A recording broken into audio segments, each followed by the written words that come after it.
Many Chicago Bears have already showed up at Halas Hall as the Chicago Bears have started their offseason program. We're talking about what this means for the team, what the expectations are around that, and what could come out of it that could benefit the team once training camp does start. We're also going to talk about Ryan Poles' comments on challenging Caleb Williams, the players' reaction to their first meeting with Ben Johnson, all that. Plus, we may know where the Bears have Mason Graham on their draft board. We're going to talk about it all and more right after this. You are now tuned in to Chicago Bears Central, your number one place for all Chicago Bears news and content.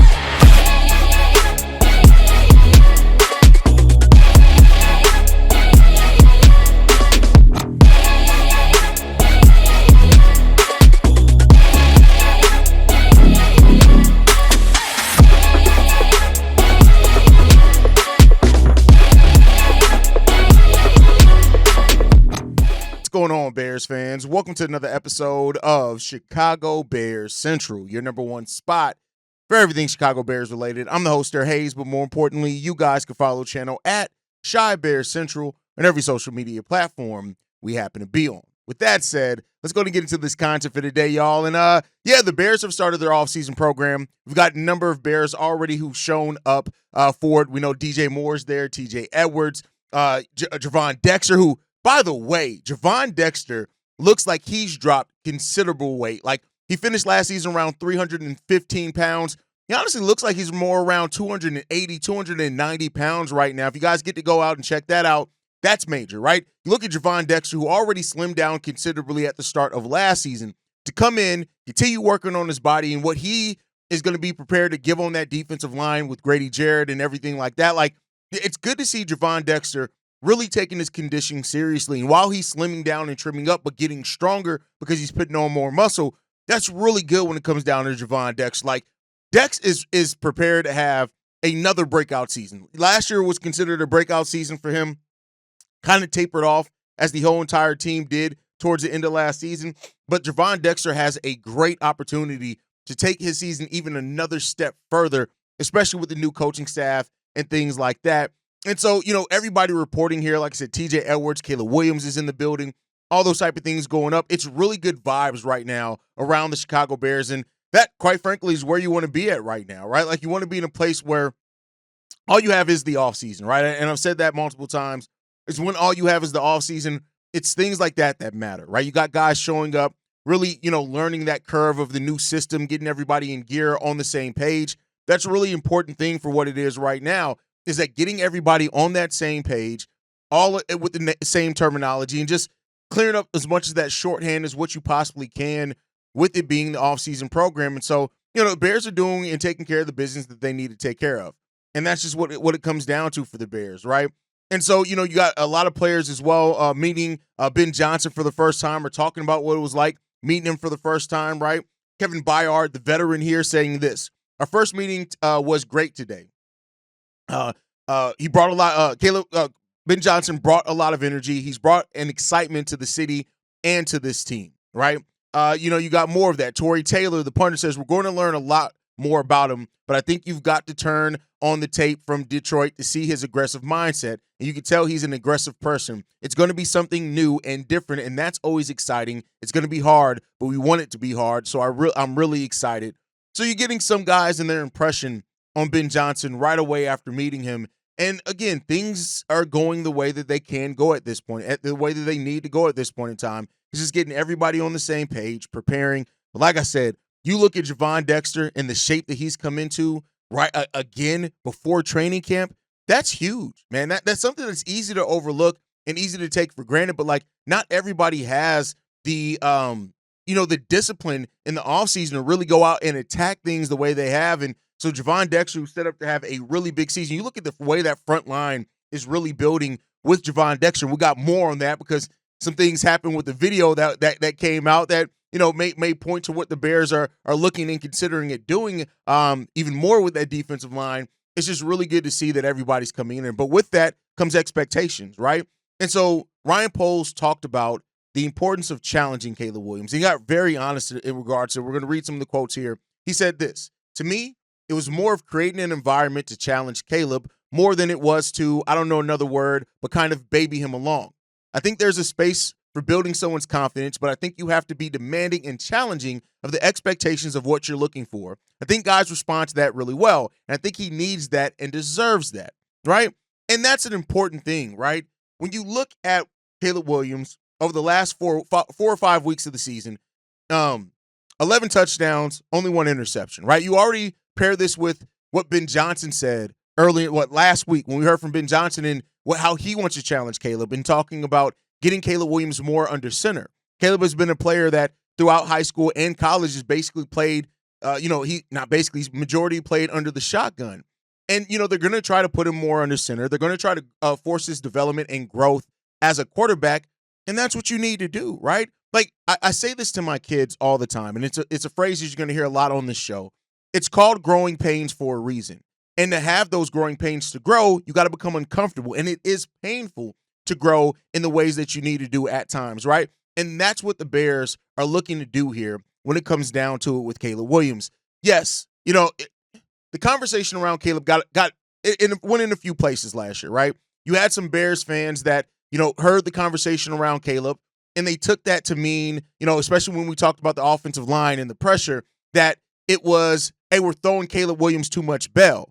And you know my phrase, it's two things can be true at the same time. And that's what was happening here, right? Yes, the offensive line was bad, and it was bad and it affected the run and the pass game.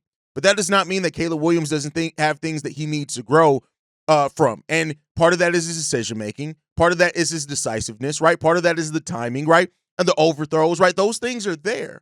And it's not crazy to say that Caleb Williams, as a quarterback and the expectations that he has for himself, that he needs to grow from that as well, right? And so it's good to hear that this coaching staff, this front office, is that they also have their mind on that, on the way that Caleb Williams, as a quarterback, needs to grow for this Chicago Bears team. He has to grow. And especially if, he's your quarterback now. This is the guy that the quarterback that Ryan Poles drafted. Bringing in Ben Johnson. Like, a lot of these things were geared around helping to improve where Caleb is. But again, to do that, you do have to force him to do some things that were uncomfortable. Longevity in this league, you're going to have to be under center more, right? And not to say that there aren't some quarterbacks that absolutely thrive at being, in the shotgun, and that's perfectly fine. You want to be able to do a little bit of everything. But Caleb, this next step, it comes through a trust of your offensive line, of course, right? It comes with, adding and how that adds so many wrinkles to the defense and how it really gets everybody on the same page, right? As far as, like, when you're under center more, now the defense has to think a little bit more about what you're going to do, right? Are you going to run it? Are you going to drop down? Like, what are you going to do there? So what the Bears try to do with so much heavy shotgun last year is just, what we've seen from it. It just makes defenses that much easier to key in on what you're doing. That's what we're going to try to, get past here now with the Chicago Bears. We're trying to move into the next step and the next phase of that, and Caleb has to grow along with that. So it's good to hear that the kid gloves aren't on with Caleb Williams. Nobody's here handling Caleb gently. He's going to have to come in here. You want to be a quarterback in this league. You talked about that you want to measure yourself via the way that the great quarterbacks are measured with, and that's Super Bowls. To do that, you are going to have to improve yourself. And I said it last season. It was a wake-up call for Caleb. Caleb's probably never been beat up as bad as he was beat up last season, right? And because of that, like, I hope that it showed him, if he's half the quarterback that he says he wants to be and that we've seen from him and that he's talked about and that this team has an expectation for him to be, you're going to have to grow and you're going to have to learn, and it's going to be a tough thing to do, right? You got to put that pressure on yourself. There was not, like, talent only gets you so far in the NFL. You got to grow. How you improve, how you learn. What do you learn from every single season, year in, year out? That's what really makes a great quarterback in this league. And if Caleb is going to be that guy, he's going to have to find a way to get there. And so, again, Caleb Williams is not a guy that's he doesn't get past what needs to happen for him to grow into the quarterback that he wants to be. And that means putting in work. He has things that he absolutely needs to grow and evolve from. And let's hope that that's what's going to come here for the Chicago Bears. And if it does, great. And that's what you need from Caleb. So overall, this is a Bears team that has expectations around it. They should have expectations for themselves. But more than expectations, it's a standard that they're going to be held to and that we're building in this building and trying to get to. And that's going to be the key thing here for the Chicago Bears. And, that's the next step. Well, that's one of the next steps, because the actual next step for this Bears team does come down to the draft, right? And I want to talk about something. So the Bears released the 1920 football drive video this week, which is a great video. Go out and watch it if you haven't watched it. Hearing from covering the acquisitions that we made in the offseason and things like that. But there was a key moment that happened in this video where Dennis Allen and Ryan Poles were talking on camera, right? And in that, they're clearly, Ian Cunningham was in the room. They're clearly looking at draft tape, things like that. And Dennis Allen turned to Ryan Poles and asked him, so where do you have him at, right? Clearly talking about whatever prospect. And Ryan Poles says, high. And, and then how high, right? And Ryan Poles says, 1 or 2, right? And so, this led to a lot of speculation of who and what they could be talking about. But then if you look at that video closely and you can see the reflection of the screen that they're looking on, Mason Graham is the player that's currently on the screen when it comes down to that, right? So, it's now made it seem as if maybe the Bears were talking about Mason Graham. I want to be clear here. It's a real possibility that maybe they were that the screen just switched at that time. Maybe they were watching somebody else. But and Dennis Allen has been in the conversation about other players as well. He's already talked about Tyler Warren and how scheming for Tyler Warren can be very difficult. So it's not like they're not communicating about players other than just defensive players, even with the defensive coordinator and Dennis Allen. But it does offer an intriguing kind of insight to things, right? Because if Mason Graham is number 1 or number 2 on the Chicago Bears board, as was alluded to in this video, that's going to make it really interesting, right? Graham is a player he's defensive tackle. For those that don't know, out of Michigan, he's a dog, right? There's been some conversations about does he have the right size, right? And that's been a thing, but he's clearly a top 10 prospect in this draft class if he falls to it. The size is the biggest concern. But then when you look at Dennis Allen and him working with a player in Rankins, right, who's also considered to be an undersized player, and Rankins under his time with Dennis Allen had 17 and a half sacks and 44 QB hits in 5 seasons with that team. So it's not like Dennis Allen is against using players that are typically labeled as undersized, right? It just comes down to we know that we already got Grady Jarrett there. We picked him up. We got Gervon Dexter. You have Andrew Billings there as well. But then when you factor in the fact that Ryan Poles earlier just this week said he's not, or late last week said he's not against drafting a player, even if they have depth at that position and having a surplus of talent, because you got to look at having guys out or with injuries or as contract comes up. So Ryan Poles has already said he's not against drafting a player that's at a position that's already deep. So if you're taking him for what his word is, it's about the talent there, especially at number 10. And that goes back to the flexibility that they've given themselves with what they did in the offseason, with the choice that they can make at the draft, in the draft at number 10. And so if that ends up being the case for the Bears, and they do go Mason Graham, and they have him that high on their draft board, oh man, they're trying to create a defensive line rotation that'd be crazy. When you look at the depth that the Bears have on that defensive line, right? Montez Sweat, you already got him. We already talked about the tackles. Gervon Dexter, Grady Jarrett, Andrew Billings, right? You add into that Dayo Odeyingbo, who's already here trying to have a breakout season himself, right? You pair with that Austin Booker, a young guy who we're hoping is going to step up. Daniel Hardy, another young guy that we hope is going to step up. Like, the Bears are potentially creating a rotation here defensively if that's the route that they go, that, hey, like the getting to the quarterback is going to be something that is going to be fun to see. And that goes back to like what I said yesterday, is the Bears rebuilding the Monsters of the Midway style defense to where it's attack, attack, attack, and you feel it when you play the Chicago Bears. And that really does seem like the path that they're going down again if this ends up being the case. Again, I'm a fan first, right? I'm not a sports broadcaster. I'm a fan first. I was a Bears fan. That's why I do the show. So yeah, this is all speculative, and it could not mean that. It could not even mean it. I'm going off a reflection in the screen where you clearly see Mason Graham and a conversation between a GM and a coach. For all I know, that could have been one of 1,000 things that could have been on the conversation that they could have been talking about. But I will say this, like, even if that is the case, if Mason Graham is 1 or 2, I would say that probably does mean that defensive tackle is definitely on the menu in the draft as well. And we'll see what happens here. The Bears have a lot of different avenues that they can go in the draft this year. And nothing's wrong with that. Adding in flexibility, that's the place I've told you guys multiple times. That's where you want to be as a franchise. You want to be in a place where you have tons of flexibility to decide what you want to do. Offensive line, defensive line, things like that. So if Mason Graham really is the guy that they were talking about, and Ryan Poles really does have him that high on his board, man, it's a hell of a talent to add. And you'll have him and Gervon Dexter as your defensive tackle rotation of the future. and that's a good place to be in. Now, one could say this was a video created by the Bears, put out by the Bears. So would they really release some information like that? But then again, the person who edited the video may have not even been looking, as a video editor myself, may have not been looking and paying attention as much to what was on the reflective on the screen. So there's a chance of that as well. We'll end up seeing what happens overall here, right? The Bears have a lot of things in their disposal to do, and we'll see how they use it going forward. With that said, man, let's get into the next topic. The Bears, they re-signed a bunch of their free agents that you thought they were going to do, right? The restricted free agents, the early free agent options, and Daniel Hardy and these guys that came back, Chris Williams. And that's not something that's surprising, right? We knew that the Bears were shaping up to do something like that. And that's just where the Bears were, right? Making those moves, those were kind of moves I think everybody kind of expected the Bears to make with what the protections that they had on those guys and everything like that. And that's not a bad thing or a bad place to be in. The Bears they're taking care of the business that they need to take care of. They're adding into what they need to add into.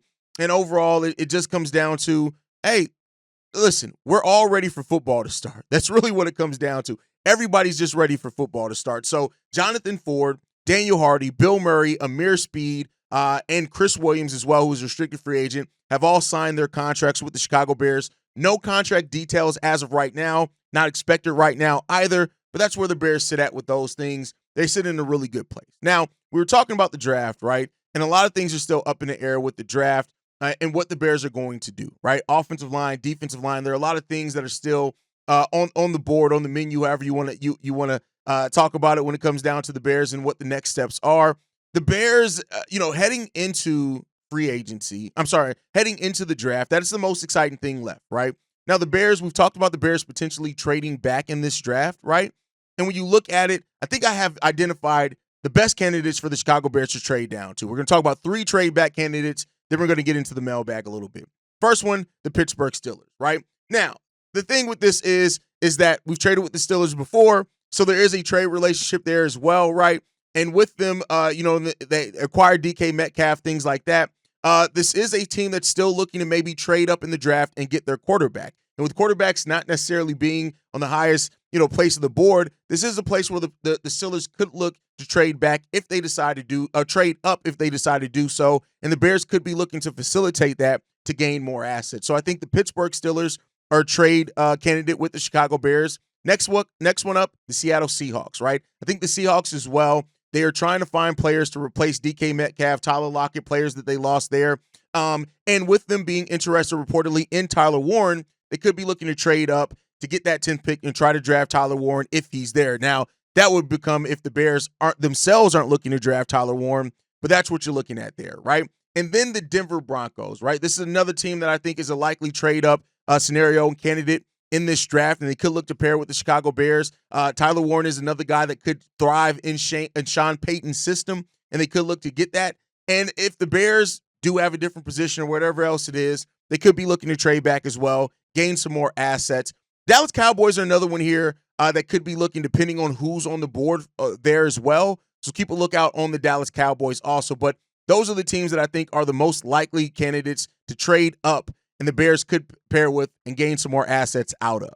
With that said, we do have a voicemail as well on Tyler Warren. This one's from K2. Yo, what's going on, fellas? Good morning, man. I hope y'all having a good morning this morning, man. Like I am, bro. I'm excited right now.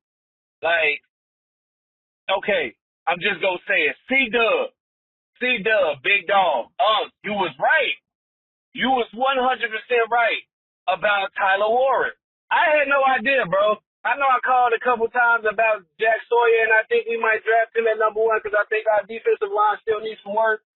Both of our lines still need just a little bit of work, man. Like, but I just watched highlights on Tyler Warren, bro. I didn't know, y'all. I did not know. Like, I heard the name, and I heard the chirping about it, and people always say, man, that kid got that dog in that kid. I'm just like, we already got Coach Mack, so I don't think we're going to draft another tight end. But then again, just today, I just decided to watch tape on this guy, bro. I just watched the highlight, bro, but I ended up watching 11 straight minutes of highlights, and oh, my God, we need that guy in our offense, bro. That's That's the playmaker that I was talking about when I called a while ago, bro. We need a playmaker like that because not only does he fit Ben Johnson's play style with the trickery and emotions and the 15-yard handoffs and all this other, man, bro, like, he can play that so well. And not only is he 6'6", he can block. It looks like he can block pretty well. Also, this guy used to be a quarterback in college.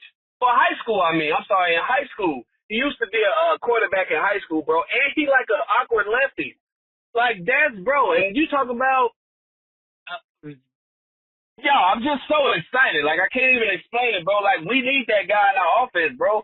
That guy in the NFC North, we will be unstoppable as an offense, bro, because, one, I got faith in Ben Johnson that he's going to draw plays to get guys the ball. Two, if that guy's in our offense, bro, like, who do you guard? Like, for real, bro. Like, and that guy can run Wildcat. He can run Wildcat. It's like, come on, man. Like, that's the type of player we need in Chicago, bro. We need that utility guy. He that utility guy, bro. He probably can line up in the backfield and do a whole bunch of other things. Sorry to call in with all this energy this morning, y'all. I'm just excited. It's a good day. Praise God. I hope y'all having a good day, man, and I hope y'all having a good weekend, man. Just let me know what y'all think. Chicago up and bear down. Listen, Tyler Warren's a dog, and I think when you look at the way that Tyler Warren could be used in a Ben Johnson system, there could be times where he lines up as a wide receiver. There's times, of course, tight end is his position. There's even time where he could line up as a fullback, right? Tyler Warren is one of those guys that opens up so much of what you can do and how you can do it because he's that special of a player. So I would absolutely love Tyler Warren on this team like you, and I hope you're looking at his tape, not just his highlights. Anybody can look great in highlights. You want to look at more than just highlights. That's just my football purist thing going on right there.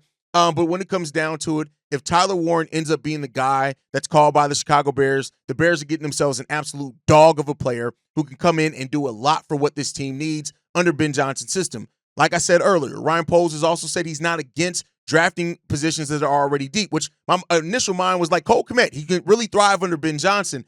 But because Ryan Poles is not afraid to draft a position that you may already have some depth in, anything's really possible. It comes down to the talent and how they evaluate that talent. And maybe they do evaluate it at Tyler Warren being that guy for the Bears. So we'll see what happens there. But it's a possibility. And I've liked him more and more as well as I've watched this tape. But that's my time for today, guys. Make sure you guys are following us at Chi Bears Central. You can send us any feedback, questions, comments, concerns. ChicagoBearsCentral@gmail.com. Lastly, if you want to leave a text message and our voicemail for the mailbag, the number to do so, 773-242-9336. We are the number one spot for everything Chicago Bears related, but that's thanks to you lovely and beautiful people. And like I like to end every episode on, Chi-Town up, but bear down. Love you guys. Peace, y'all. This has been a presentation of the Break Media.